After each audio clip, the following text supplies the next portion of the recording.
There's been a lot of talk about next gen this past week. We got details from Valve about the Steam machine and how much it's going to be priced. We have rumors about the next generation Xbox, and we got a peek at what their new UI might look like when the console launches. Separately, PlayStation is making updates and making a lot of money via their PC releases in a big way. We're going to go over all of that and more right here, right now.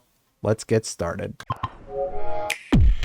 First things first, I think we're going to start with the Steam Machine news. There's been a lot of news about Valve's new Steam Machine and what the Valve's new Steam Machine might mean for the price of basically everything on the market. Now, the reason this is notable is because Valve could be setting the tone for what we can expect from the rest of the industry.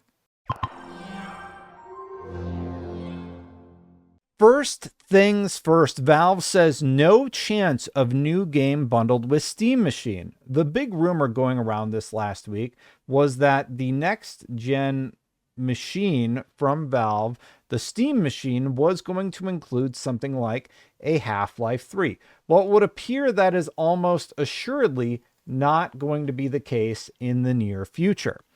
Here's what they said. They sat down with This Week in Video Games, that is SkillUp's endeavor to do media coverage and bring news to the masses with no ads. It's completely fan supported, so I want to give them a brief shout out. This article in particular is from Edmund Tran, who sat down with Valve, who said the following. Speaking on an upcoming episode of Friends Per Second podcast, Valve developer Pierre-Luc Graffias, I don't know how to say his name, and designer Lawrence Yang gave a definitive answer. The duo were asked, is there any chance at all that the Steam Machine comes pre-installed with a brand new Valve game? They responded with a definitive no. So I suppose we can squash any sort of rumors of Half-Life 3 coming at the Game Awards this year, or Half-Life 3 potentially being a part of the next generation Steam box and really driving sales away from next gen consumers. So no, Half-Life 3 is not going to launch with the Steam box, but it could launch on some random Tuesday. Who knows what Valve is going to do? Now, one thing I did find interesting also from This Week in Video Games, Valve actually talked about their long-standing anti-cheat and how games like Destiny 2 and Battlefield that use anti-cheat can't really leverage the handheld, and you need to install Windows to access bonuses like that. So Valve has addressed this long-standing anti-cheat issue. They say it's working towards support on making sure that they're able to support those games. It's been one missing spot for their hardware. There's more reason that someone would want to play an online game that requires anti-cheat if they have a machine like that compared to something like a Steam Deck. So definitely, we've been working on it. I think this is the first time we've ever heard them comment about the fact that they're working on it. The same person states that Valve has enabled all the trusted platform module APIs that would allow developers to build their own anti-cheat systems, saying, we've been working with a bunch of developers, the players in the field that you might expect, that are doing a lot of advanced anti-cheat stuff on the client side. And we're trying to make sure that we're working together towards something that can be supported. Now, in my mind, I would be really excited about Valve getting into the market, Valve entering the space and figuring out those challenges that we have seen from their particular device. Now, if they can offer the same experience that we get basically everywhere else, I think it would be welcomed by almost everybody. So very, very excited about that one. And I hope they can figure it out, because I think more people making content like this, the better, personally. And I would love to see them solve this issue that has been long-standing for quite some time now. Now, the big headline story. Everybody's been talking about next-gen console prices. RAM prices, if you're unaware, have gone through the roof. Well, there was an interview conducted a few days ago by Linus Tech Tips where the following was discussed. Linus Tech Tips says he's disappointed the upcoming Steam machine may not be priced like a console.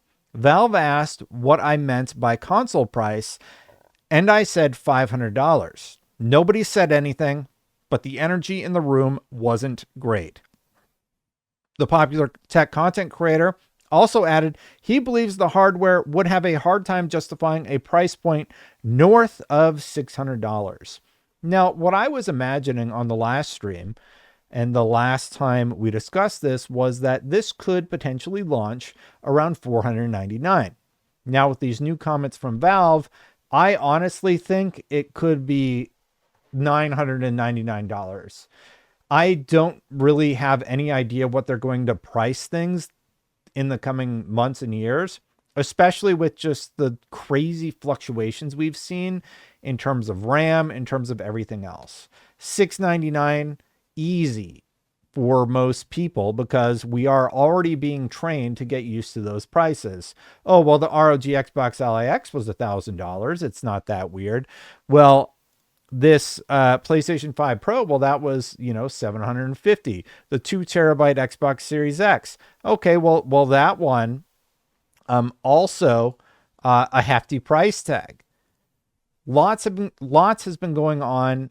A lot has been going on in this space that seems to indicate we should all buckle up for some very, very expensive prices in the future. I don't think the prices are going to go down. If anything, they are going to continue to go up higher and higher, and I don't think that's necessarily a great thing. In addition to all this, on the PC side of things, the FSR Redstone will be premiering December 10th. Now, some of this technology is already teased in the current Call of Duty release, Call of Duty Black Ops 7. I did post my review for Call of Duty Black Ops 7. And let's just say this, I did not enjoy the campaign very much. But in multiplayer, you can see some of the new tech on display. And Digital Foundry did a great breakdown about what we could expect in terms of performance for that technology and how it acts a little bit odd right now. So if you want to get a sneak peek and you happen to have the appropriate gear, check out FSR Redstone, which will be having its official debut on December 10th. If you're wondering what Redstone is in particular, AMD's FSR Redstone for supercharged gaming debuts December 10th, but it's RX 9000 only, leaving older Radeon GPUs in the cold.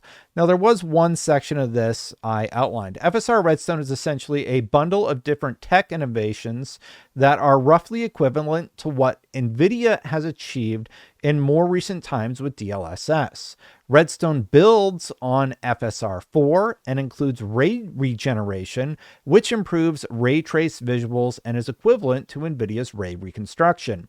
There's also FSR Radiance caching to improve lighting like NVIDIA's RTX Natural Radiance Cache, and a key addition in FSR frame generation, AMD's answer to NVIDIA's multi-frame generation, which seriously boosts frame rates by generating more than one artificial frame. All of these features are AI powered. So long story short, there's a lot of tech under the hood for this new feature. But if you go check out Digital Foundry's first pass on it, they're not quite sure how to feel. So there is that going on in the PC space. And speaking of the PC space, Microsoft's new Anthropic partnership brings Claude AI models to Azure.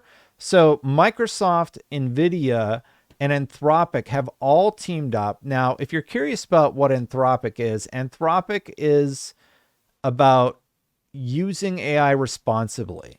AI will have a vast impact on the world. Anthropic is a public benefit corporation dedicated to securing its benefits and mitigating its risks. So it's them attempting to look good to the masses as they invest billions of dollars in each other.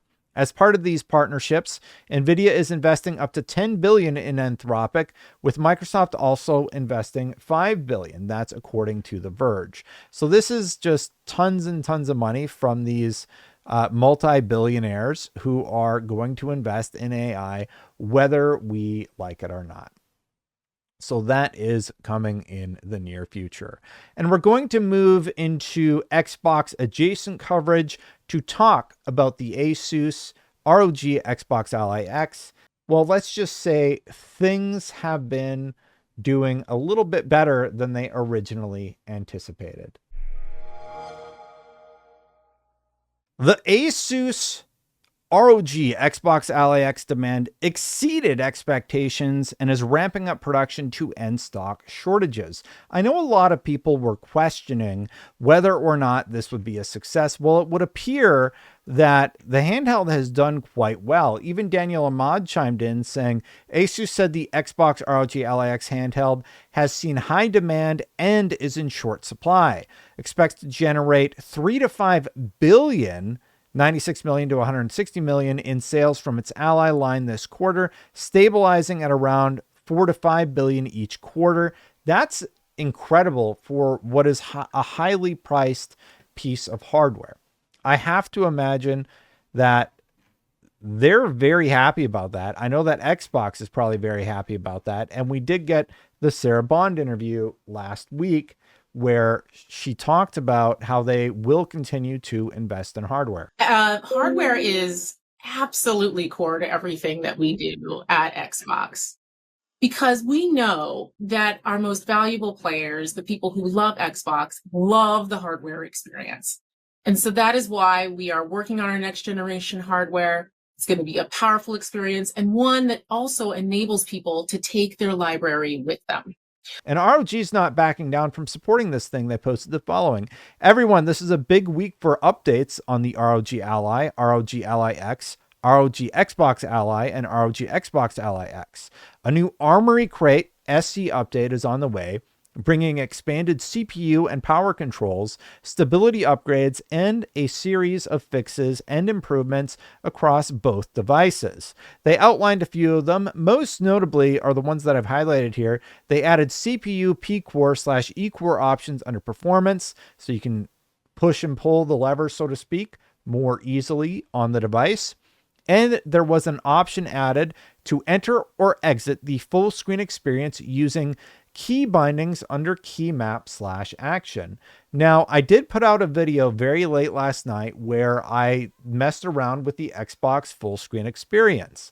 And long story short, I'm not going to go full screen, but you can go check out that video in its entirety over at youtube.com/@DestinL. And if you want to see what the Xbox app sort of looks like, it's basically this. Now, I know this is a PC interface, but all of this can be controlled with your Xbox controller. So I have an Xbox controller right here in my hand. If I wanted to, I could actually completely control this with my Xbox controller. You have your Game Pass games, you have your full library. And the reason it's interesting is because, as you can see, every single one of the games up here, except for Outer Worlds 2, is a Steam game from my Steam library. And then the Xbox Store is right below it. I have to imagine this is somewhat close to what they are hoping people get. And I do think that the icons are a little bit larger when you actually play it with the full screen experience. And I did a demo in my video of what I imagine Xbox is hoping this experience is going to be like. They probably want you to turn on your console, sit down on the couch, and then just start playing. Now, as a PC player, I think it's great that I just sit down in one location and I have access to all of my games. And if PlayStation is planning to release a PlayStation app, that's great. I'm just going to have access to my PlayStation games via that device. Maybe there will even be incentive to utilize their app and give you more access. The big play is PC gaming, though.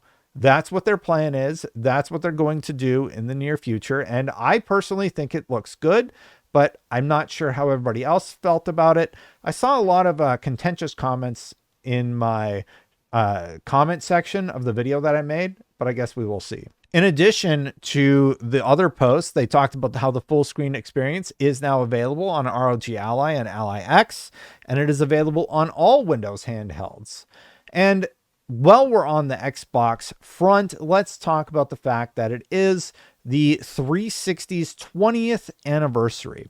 Laura Fryer helped launch the 360, and she posted the following: "What an incredible team. My launch day console plus the internal pickup event. Steve Ballmer personally congratulating us while the whole team waited in line for their box. Still have mine. Salute Xbox 360."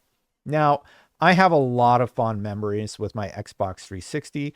I remember specifically playing Rock Band on the 360, learning how to drum, learning how to do appropriate timing. I think that was one of the coolest peripherals for a music game. I remember specifically playing through Mass Effect 1 for the first time on the 360, installing all of those discs onto the hard drive so I didn't have to load them from the disk and damage the discs. I remember playing Gears of War 1, 2, and 3 on my Xbox 360. I put that thing to the test. Limbo, another one of my favorite games in the 360 era. I do hope that Xbox can someday recapture that magic for a new generation of gamers. And I do hope that everybody had a wonderful Xbox 20th anniversary. It is definitely a fun time to be an Xbox fan and reminisce about the greatness that was the 360 through the majority of its life cycle. What a great era for gaming. Even on the PlayStation side, when PlayStation was doing the PlayStation 3 and Nintendo did the Wii at the time, it was a really, really special time in my opinion. I think it was really, really fun. And it was just it'll always hold a fond place in my memory in terms of what we got during that time. Xbox Partner Preview event also happened this week. We also got the November 2025 Partner Preview. Let's go through all of the games that were announced really quick. We got a 007 First Light reveal of the Aston Martin.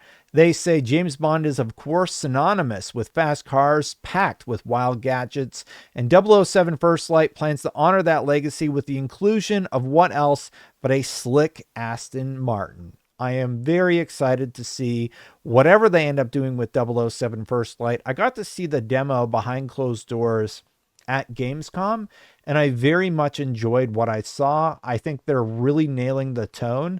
I've seen a lot of people comparing it to what they have done in the Uncharted franchise, and it's nice to see that James Bond is getting their version of it in 007 First Light. I cannot wait, and it's from one of my favorite developers, so that's great too. We also got Armadas. It's basically a shooter similar to what you would expect something like Returnal to be like if it was done in this style. You get all these random weapons. It looks really fast paced. You can see him sort of dashing around and just wrecking all of these characters. I think this game looks good. Definitely a highlight for me. I was a huge Returnal fan. And yes, all of these games are play anywhere, by the way. So if you prefer to play on one platform versus another, you will be able to do that. They also highlighted Clover Pit. This is a game where you play a slot machine and pay off your debts as you go. There was Cross Sworn. This is a stylish platformer that blends tight traversal mechanics with fluid combat maneuvers. And as you can see, it's very much like Silksong. It looks very stylized and very pretty. And I am very happy to see more and more of these small games getting the attention they deserve from Xbox as they support them with this showcase and just making sure they're Xbox Play Anywhere. Dave the Diver, another fan favorite, got the In the Jungle DLC, so that is coming. Echo Generation 2 got a sequel. Developer Coco Cucumber has unveiled a sequel to Voxel Adventure Echo Generation, a great game, by the way. The first Echo Generation, I remember playing the demo, was a lot of fun. And now they have Echo Generation 2 on the way. Erosion was also teased. This is the world premiere of Erosion. It's an isometric action game set in a stylish Western-themed voxel world. Now, for me, it reminded me a little bit of Legend of Zelda, but it reminded me of this interesting 3D Sega game that we used to be able to play way back in the day, where you could explore in a 3D environment. It's hard to describe. It was basically like this big bubble. It was made by Sega, and you could play as a time traveling cowboy going all over the place. And for some reason, that one reminded me of that as a kid, and my experience with it. If anybody knows the title of it, let me know in the comments below. Hitman World of Assassination. The new elusive target is Eminem. Obviously, a bit of a surprise here. The job sees Agent 47 tasked with hunting down none other than the alter ego of Slim Shady. So I'm all for it, but that is definitely an interesting premise that I haven't heard before. We also got to look at The Mound, Omen of Cthulhu. This is a game where you're an adventurer, but you land on an island and it's sort of infested with zombies. It was very interesting. Raji Kaliyuga. This is the official reveal trailer for Raji. And as you can see, it's sort of an interesting artistic take with fantastical worlds that you can explore. Here's what they say on the blog post. You play as Raji and her younger brother Darsh as dual protagonists that you'll control during different parts of the story. The sequel also makes bold new strides into a new genre, pivoting from the first game's isometric interpretation of ancient India. So sort of an interesting premise. Reanimal, I've seen a lot of people playing this one. Obviously, the Little Nightmares team, so you know you're going to get a good experience, especially when it comes from somebody as esteemed as that developer. It launches in February 2026 and encourages working together.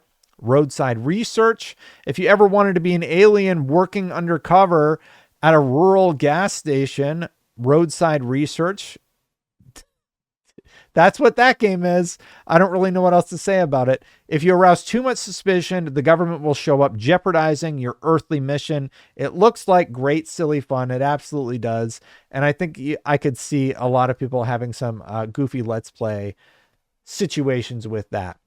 Tides of Annihilation looks really good, actually.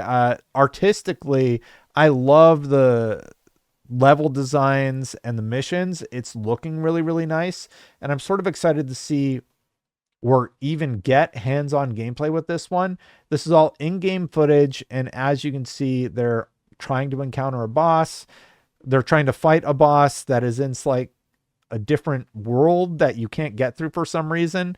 Really, really interesting concept, and I would love to see more from that one.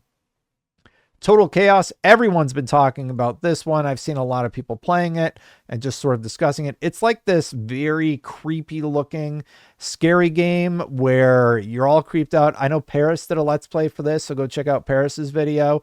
I was offered a code. I have not had time to check it out yet, but this one looks good. It's available today. It's available right now. So if you're listening to this or watching this now and you were interested in Total Chaos, you can go get it and start playing. Vampire Crawlers, the turbo wild card from Vampire Survivors, is coming in 2026. There was a trailer for that. And last but not least, there was a Zoo Punk, which is a very stylized, very cool looking zoo video game where you fight other animals, I suppose. Take control of a ragtag group of sky-faring, traditional weapon-wield anthropomorphic animals in Zoo Punk. Now, as a big fan of the Ninja Turtles, I am all for watching zoo animals fight each other. And this, I'm not kidding, this actually, it looks great. It looks really, really good. And I could imagine myself playing that game, and because it is my style of game, playing it a whole lot. That is the long and the short of what we got from the Xbox showcase. Now, Xbox does have the full screen experience. We talked about this a little bit earlier in the show, but it is available today. If you want to try it out for yourself, you can go into the Windows 11 preview experience. You got to be in Windows 11 Insider, not Xbox Insider. It's a different thing. And then you need to go into the appropriate beta branch all linked on this article. And it is nice to see that Windows 11 users can try it. The question is, will this catch on with the mass market? You have to specifically go into build 7271. It's on the dev and beta channels for Windows. So if you're interested in that, you can go try it out right now. I talk a lot about the consumer markets and how everything is sort of changing with how we play video games. Xbox did another one of these studies where they talked about gaming time well spent. We partnered with Edelman Data and Intelligence to survey 1,500 adult video game players in the US. The findings reveal 3 key reasons players keep coming back: meaning, connection, and self-expression. So a lot of people say gaming is more emotionally fulfilling than others. That is 3 in 4 people feel they are doing something meaningful. Likes fade, plays last. 6 in 10 players in our study made lifelong friends throughout gaming. I think some of us, maybe in the stream, have probably met a person or two through gaming. Play shaped by you. Nearly half of players surveyed say they often feel overwhelmed by too many choices in gaming. Almost 9 in 10 find curation useful. And 8 in 10 say they're open to smarter ways to discover what to play next. I am definitely in that camp. I'm at the point where I feel like I'm just going to play one video game at a time until I finish it, and I'm just not going to touch anything else, or I'm just going to find a game, fall in love with it, and that's the game I'm going to play. That's what I did for years with Destiny 2 and Destiny until I sort of fell out of love with that game. And I would love for the next game to come along that really captures my interest and keeps me playing that one title that I love, that I can keep coming back to, that I can keep having new experiences with. But time will tell if that happens. On the more unfortunate side of things, an update about our Liverpool studio from AvalancheStudios.com states, follow-up studio update from Avalanche Studios Group. As we announced earlier this fall, we initiated a collective consultation process regarding the proposed closure of our Liverpool studio. We can now confirm that this process has concluded, that the studio has closed, and that we have parted ways with 31 people. The exceptional talent, passion, and commitment from everyone leaving have impacted every project. We are truly grateful for the dedication and invaluable contributions to Avalanche Studios Group. Our focus remains on supporting the Avalanchers through this transition and to carry on making great games for our player communities. As you may have heard, unfortunately, one of their projects got canceled and will not be releasing, and this has obviously had an impact to their bottom line. Continuing on the unfortunate news front, Call of Duty Black Ops 7 has used some AI, and it has the attention of a U.S. congressman. A U.S. congressman is worried. The presence of Gen AI art in such a major release has some worried that human workers are being gradually cut out of this massive business sector, including United States Congressman Ro Khanna on his personal X, formerly Twitter account. California Congressman Khanna responded to a tweet from Pirate Nation of all people, highlighting the presence of Gen AI artwork within Black Ops 7's core assets, particularly the game's calling cards, posters, and reward icons. We need regulations that prevent companies from using AI to eliminate jobs to extract greater profits, Congressman Khanna wrote. Artists at these companies need to have a say in how AI is deployed. They should share in the profits, and there should be a tax on mass displacement. Here's my take on it. I don't think that's going to happen. I think AI is coming, and I don't really know what the world is going to do about it. It's very clearly taking over very, very quickly and being adapted and utilized very, very quickly. But I do think that there is a potential that it could create different kinds of jobs, but it is a bit of Pandora's box. A lot of good things I could see happening because of AI. And AI, by the way, it's not just taking other people's art and changing it and releasing it. I think that's what people get really, really worried about. AI is also stuff like LLMs, where you code an AI so that you could use it to search your own game engine and utilize it that way. I spoke with Dean Hall recently, who talked about how he's using LLMs to help him make his game better, but it's an LLM that they built for their own systems. So it's not always about eliminating workers. It's not always about taking other people's jobs or vibe coding or any of the negative instances that people come up with. There are a lot of instances where these developers are using AI and it's not just a net negative. So I know that's not a popular thing to say right now. The popular thing to do is to get mad about AI, but I think there's a vast amount of there are a vast amount of tools that utilize AI in a not net negative way, and it has also been around way longer than you think about.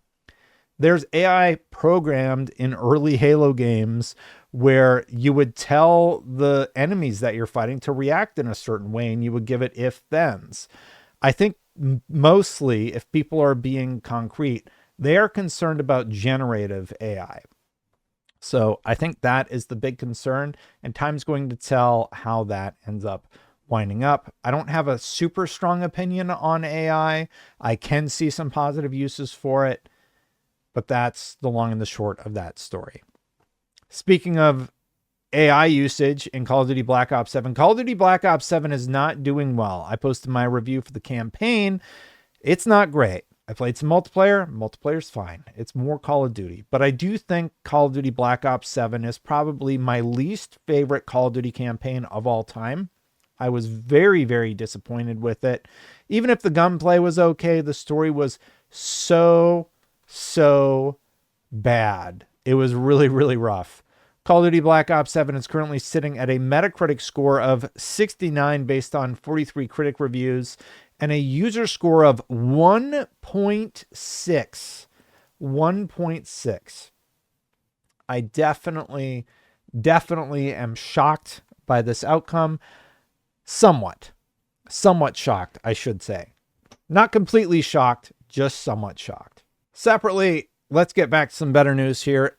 Xbox and Microsoft have worked to unlock access to game publishing documentation for all developers. Today, we're making it simpler for developers and publishers to learn about bringing games to Xbox. The Xbox Game Publishing Guide now features publicly available guidance from sign up to release, so anyone can explore how to plan, prepare, and launch their games for Xbox on PC, handhelds, and Xbox consoles. And there's just tons of documentation on the website. I actually went and checked it out.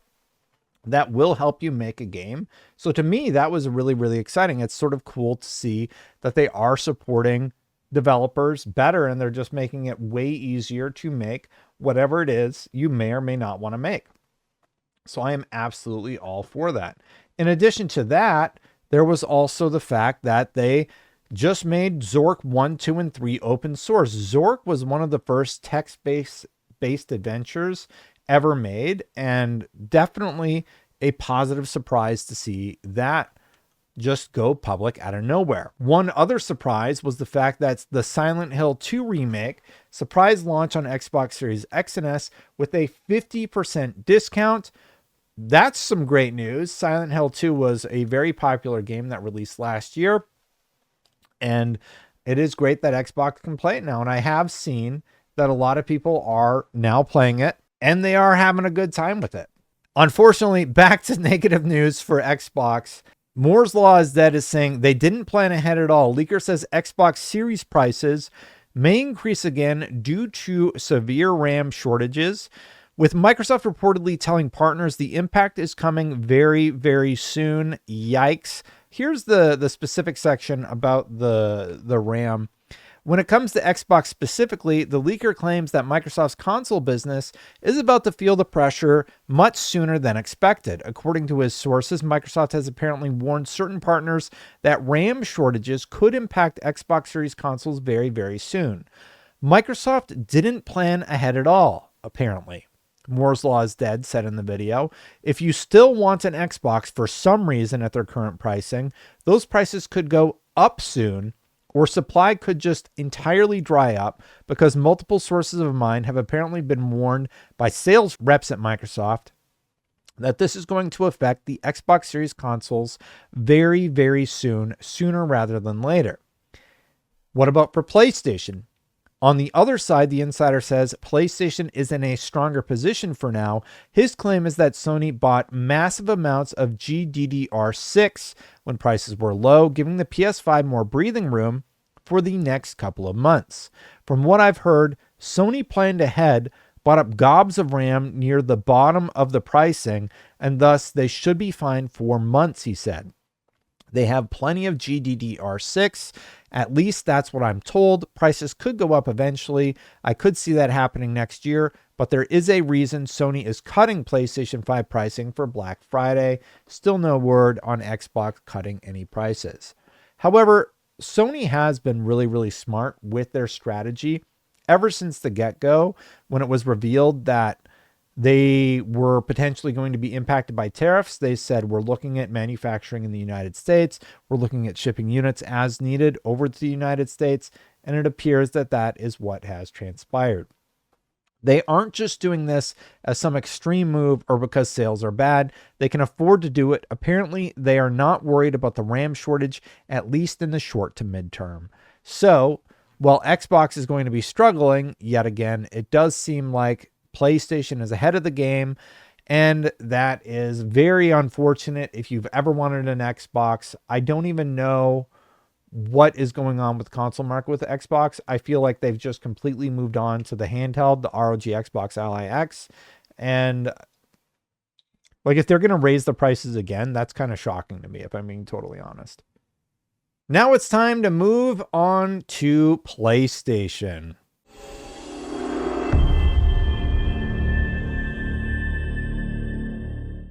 PlayStation's having some pretty great Black Friday sales. They outlined them here in their entirety. I'm going to do my best to put some affiliate links down below so that you can support the show if you end up wanting to get in on any of this.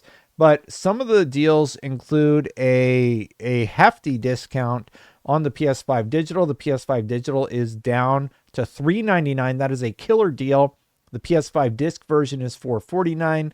The PS5 NBA 2K26 bundle is $449, so you get a game with that one. The PS5 Pro is $649. That is a steal. Get that. And the PlayStation Portal, the thing I just picked up, is $179. That's $20 off of the base price. Games, Gran Turismo 7, one of my favorite racing games, $29.99. Spider-Man 2, $29.99. Horizon Forbidden West, $29.99.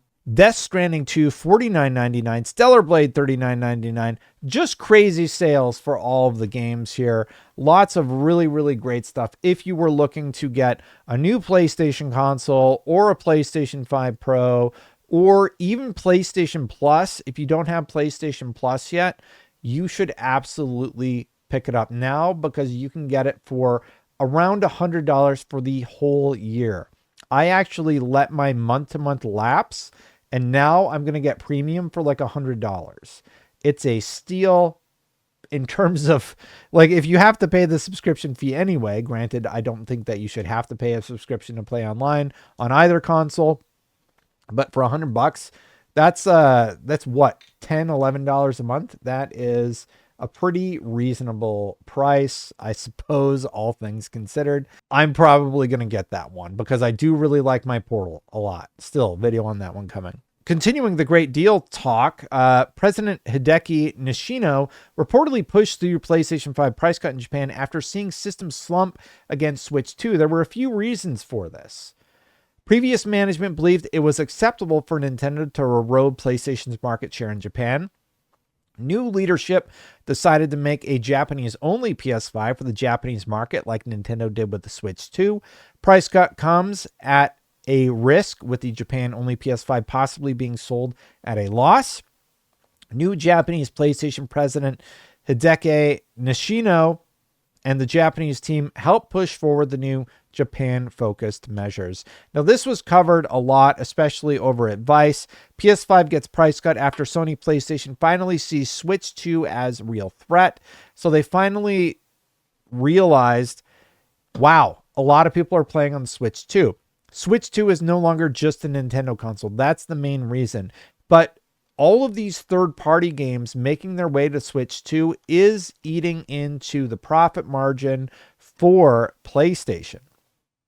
So on the one hand, they're creating goodwill with people in Japan by reducing the price, and Japanese players are expressing a lot of happiness. I'm so happy Japanese players rejoice over finally buying cut price PS5. This article collected a few. Happy face clapping. This player is obviously very happy to get it. And finally, the PS5 has arrived at our home. One person wrote it on X.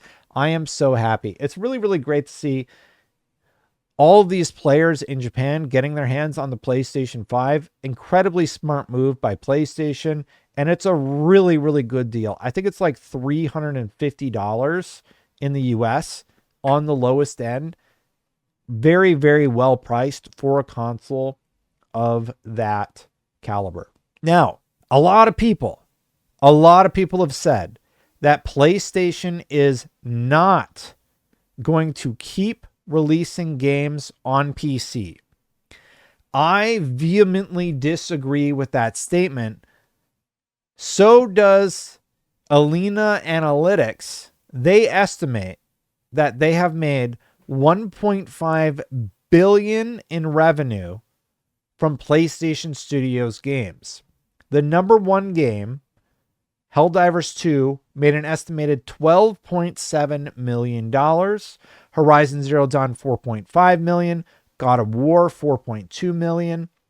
PlayStation isn't going anywhere in the PC market.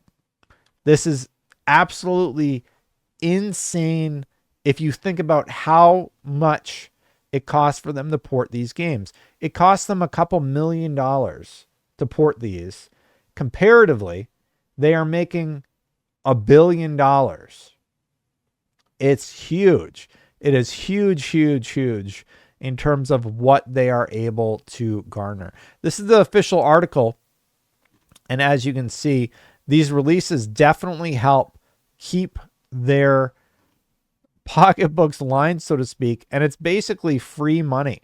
And you can even see here on Helldivers, this is the added bump that got them to 20 million with the Xbox sales. That's just huge. It's absolutely huge. And they're able to do this at such a low price point that I have to imagine that there's no way they're going to stop doing that in the near future. It's just huge. It's just, why would you not want money? It just doesn't make any sense. So obviously they're very happy about that. And I don't see them stopping anytime soon. I think that we are going to continue to see a lot of this for years and years to come. In addition to all that, there was a dashboard update for the PlayStation 5. As you can see, I brought my little capture here that I did of the new welcome section on the dash. They allow you to turn on a new background. This is the seasonal background that allows you to choose the look and feel of your PlayStation 5 given the season. And now you can also have a recently played tab right here where you can see I played Call of Duty for, according to this, 13 hours. I have 8 out of 158 of the trophies. I probably won't get all of those. But just a new theme, just a little bit of an update from PlayStation there. I do think it looks quite nice, all things considered. And it was nice to see that they are continuing to support their unique themes by adding cool new little things, including a few cool little widgets that they like to include. Speaking of games getting updates, Ghost Yotei is getting a big update tomorrow, actually, November 24th. New Game Plus is coming to Ghost Yotei. Long story short, New Game Plus will unlock after you finish the main story and will add new harder difficulty options and 2 new trophies.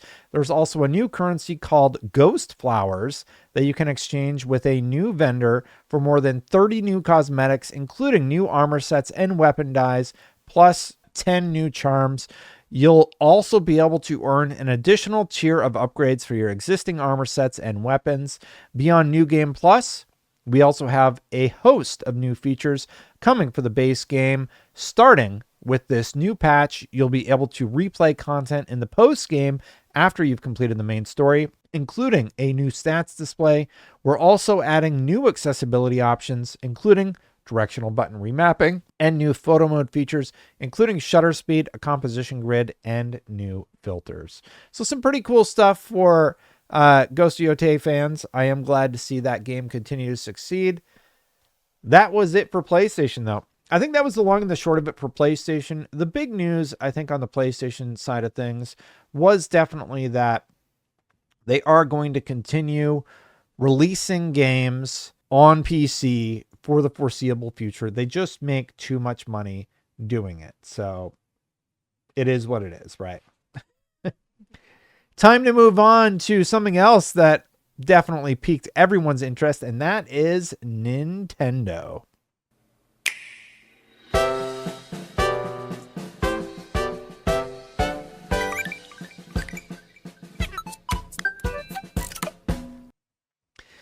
Nintendo released the first official images of the Zelda movie. As you can see here, they are on a bright green landscape, reminiscent of the Legend of Zelda video game, and it makes me think of Hyrule immediately. You see the male character and Zelda, the male character being Link, of course, and the female character being Zelda. There they are. Now, I think Nintendo released these partially because fans were very eager to see something. Here is the post that they made. I'm going to read the English translation. This is Miyamoto. Filming is underway for the live-action film of Legend of Zelda in a lush, natural setting with Bo Bragdon-san, who will play Zelda, and Benjamin Evan Ainsworth, who will play Link. Filming is on track for the film's release on May 7, 2027. It will take a while until the release, so we would be grateful if you would wait patiently and look forward to it. Now, this is very clearly in response to all of the leaked images that were coming out. There's people sneaking into the woods to find anything about the Zelda movie, and I'm just happy that it looks so good. I think the characters are cast really, really well. I think it's looking really, really good, and it has Nintendo fanboys very excited about what this movie could end up being. You know what else has Nintendo fanboys really excited? The fact that a legendary developer known as Panic Button was revealed as being responsible for a bunch of the Switch 2 game updates that have been coming out. That includes Super Mario Bros. Deluxe. That was the U version. Super Mario Odyssey got an update. We got Super Mario 3D World and ARMS. All of these were handled by Panic Button. They said, Nintendo asked us to help demonstrate new capabilities of the Nintendo Switch 2 system while remaining faithful to the original games. The updates accomplish just that, as they don't alter anything in terms of content, but do make each title appear like new. Bowser's Fury is probably the biggest update of the bunch, as it originally had a rather inconsistent frame rate and low resolution on the original console. So really, really cool to see just fans helping make Nintendo games even better and getting major props from Nintendo, of course. And I'm not going to pretend to know a lot about Pokemon, but Pokemon Z Legends Mega Dimension announced that Mega Zeraora, I am sorry, made their debut in Pokemon Legends ZA Mega Dimension. This was a big deal. This was like a top term, so I'm just giving it its proper shout out, as I will give another game that I can say easily for the Nintendo Switch 2.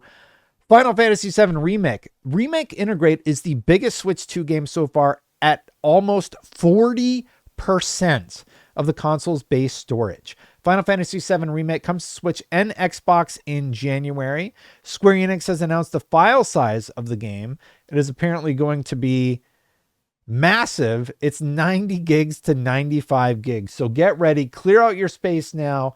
I could see that being a huge win for Nintendo fans who have wanted to play Final Fantasy VII Remake. Speaking of Nintendo stuff, this one was kind of funny. Nintendo starts removing player-made bikini chef Kirby Air Riders designs as they top the in-game marketplace. One bikini design is currently the most expensive item in the machine market by far, and it's Kirby in a bikini. So that was just sort of a funny a funny thing that I happened to see during the Nintendo roundup of news. Now, let's go to general industry stuff. We actually have a lot to cover here. Capcom, Ubisoft, everything that's been going on. There's a lot of exciting stuff. First up, let's start with Capcom. Capcom says it's confident Resident Evil Requiem won't suffer from Monster Hunter Wild style PC performance issues. If you haven't been paying attention, there were major performance issues with Monster Hunter Wilds, and people still to this day aren't having a great time on PC. It was probably one of the roughest platforms out of all of them. Resident Evil Requiem differs from Monster Hunter Wilds in terms of gameplay, system architecture, and network features, it said. At present, we don't anticipate similar risks. We are developing the game to provide a smooth gaming experience across a wide range of PC specifications. Now, if you think about how well the previous Capcom games did, there hasn't really been a lot of issues with Resident Evil games on PC, as far as I know. So I can't imagine this one jumping out of nowhere and having major issues. And on the AI front, we've talked a little bit about AI on this show, but the Helldiver Studio CEO says people jump to extreme takes when debating AI. This is such a trigger point for big parts of the games industry today. They were speaking with Game Business, and they said the following when asked about AI-generated voices, and some players claim that it's unethical and ruins immersion. He said the following: "This is such a trigger point for big parts of the games industry today. We're waiting for the courts to decide what is fair use and not, and there may be some similarities to the whole 'it's so over, we're so back' black and white takes of everything. I find that anything that is an AI-related debate in the games industry ends up being on both ends of the spectrum.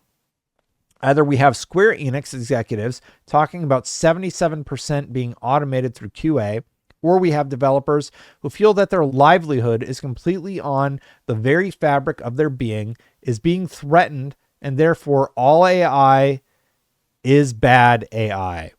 Maybe, could it be that reality is somewhere in the middle? Could it be?" And that's all that I was saying. I do think there are positive uses for AI. I think there are negative uses for AI. But I think AI is coming no matter how you feel about it. I think the Arc Raiders controversy is a good example. Those actors agreed to allow their voices to be used via AI generation for pings and such.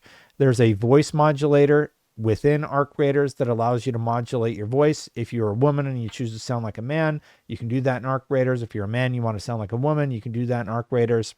And I don't think it's as black and white as people make it out to be. There are situations that obviously are all bad, and there are situations that aren't as bad. That's all I'm saying. So at the end of the day, if people really felt that strongly about AI and AI usage, they wouldn't be playing Arc Raiders. It had no negative effect for Arc Raiders. It had little to no negative effect for their previous game that used AI. AI is seen as a tool by most, and by the consumer, they just care about whether or not they are having fun. So that is happening, and it's coming whether we want it to or not. So regardless where you land on the AI conversation, it's coming. It's going to be interesting to see how things end up panning out in the near future, but I don't see it going away at all. Konami plans to further expand the Silent Hill series beyond Silent Hill 1 Remake and Townfall. Good news, if you like Silent Hill, Genki Japan is saying that you're going to get a whole lot more of Silent Hill because it is coming down the pipe. Just thought I would share that. I am interested in more Silent Hill. For me personally, I like Silent Hill 2, and I would be interested in seeing more. It's crazy to see how big remakes are. Next up, we got Ubisoft. Some big surprising things. To give you some context, this was not your normal earnings report for Ubisoft. Ubisoft delayed their earnings report, and then they announced that they were going to do it even later than the original delay. And then they came out and post their earnings, and it turns out they did better than expected. Here's the actual earnings report. And here's what they said. Yves Guillemot, Chairman and Chief Executive Officer, said the following about their performance. Well, they're 20% up year over year. They have 89% up, 30% year over year, 89% of total net bookings for digital revenue, and they're doing exceptionally well. Their key highlights included net bookings, 491 million above guidance and up 39%. They said the AC franchise overperformed, confirming its positive momentum. The Division 2 continued strong momentum with H1 bookings. Overall net bookings for the semester stood at 772 million, up 20% year on year. It's very, very surprising to see the numbers this good. Tencent's 1.16 billion investment in Vantage Studios on track to close in the coming days. All conditions precedent have been satisfied. The transaction will deleverage the group. It will also enable the acceleration of Vantage Studios' IP growth, support selected investment opportunities across the rest of the company, and facilitate ongoing reorg efforts. So all in all, Ubisoft stock may not be going up. We'll see what ends up happening with their stock. But they're saying that they are doing better. Cost reduction plan well on track, 200 million in reduction in fixed cost, at least an additional 100 million reduction in fixed cost by financial year 27. Total headcount was at 17,097, representing a decrease of around 1,500 employees over the past 12 months, about 700 since the end of March 2025. Kind of crazy to see all of this happening all at the same time. I had all of these marked up, but apparently it didn't save them. So I'm trying to find the spots that I remembered highlighting before. They also finished out their deal. Yves Guillemot said, I am very pleased to announce the closing of our strategic partnership with Tencent, which now becomes a minority shareholder in our new subsidiary, Vantage Studios. Today's closing crystallizes the value of our world-class IP and marks a deleverages the group. Martin Lau said, Tencent is delighted to be building in our strong relationship with Ubisoft through its investment in the launch of Vantage Studios. So lots of really exciting stuff for Ubisoft employees, I'm sure, as they take a large amount of their company and put it somewhere else. And it looks like one of the quotes that I had pulled has now been pulled. Long story short, I'll give you the paraphrase version. Ubisoft said something along the lines of, hey, we're not selling as many games because most people only play 2 games a year. So very, very surprising to see them just come out and say, hey, we're projecting to sell less because people are playing less. Big shout out to Ryan McCaffrey, former colleague over at IGN. He had a huge IGN first for this game, Fate Keeper. Go check it out. It's an IGN first. Really, really cool stuff. And I'm very excited about that game. Hadn't seen anything about it before. Ryan caught a big scoop there, and it was pretty neat. Megabonk withdrew from the Game Awards. It's an honor and a dream for Megabonk to be nominated for TGA, but unfortunately, I don't think it qualifies for the category Debut Indie Game. I've made games in the past under different studio names, so Megabonk is not my debut game. I really appreciate the nomination, support, and votes, but it doesn't feel right in this category. You should vote for another one of the amazing debut titles. They are all amazing games. Thanks again. New Megabonk update coming soon. John Megabonk. Now, I think we all know that obviously, it's Notch, right? It has to be Notch. No, I'm just kidding. I have no idea who it is. I have no clue who it could be. But I am definitely happy to see Megabonk, this game that came out of nowhere, get nominated and just say, hey, we need to step aside and continue. And you need to nominate somebody else who's not me. So huge props to Megabonk. That is a massive, massive W. Sad news, Interplay co-founder Rebecca Heinemann has passed away at 62. The groundbreaking programmer and game designer, heralded as the first ever video game champion, has passed away. Yeah, this was sad news. She was 62. She helped launch Interplay, a very, very popular game studio, and is now no longer with us. Gaming adjacent news. Netflix, Comcast, and Paramount have made bids for Warner Brothers. That does include a lot of gaming IP that we all know and love. So something could be happening there in the near future. Time will tell. Speaking of video game consoles and PC releases, Take-Two CEO Strauss Zelnick says consoles aren't going away, but gaming is moving toward PCs. I think just this story, this broadcast alone, you can see that we've got a lot of stories about Xbox doing a full screen experience. You have the Steam Deck and the Steam machine figuring out how they're going to modernize and how they're going to do the next generation of gaming. Very interesting stuff. Yeah, so Strauss Zelnick is saying, I think it's moving toward PC and business is moving towards open rather than closed, Zelnick told CNBC's Squawk Box. But if you define console as the property, not the system, then the notion of a very rich game that you engage in for many hours that you play on a big screen, that's never going away. My take on it is I don't think the console's going away. I don't think the console will ever go away. There's always going to be a market for that. But I think whatever that ends up being is going to look very different. There are these rumors that PlayStation is working on launching their proprietary PlayStation store.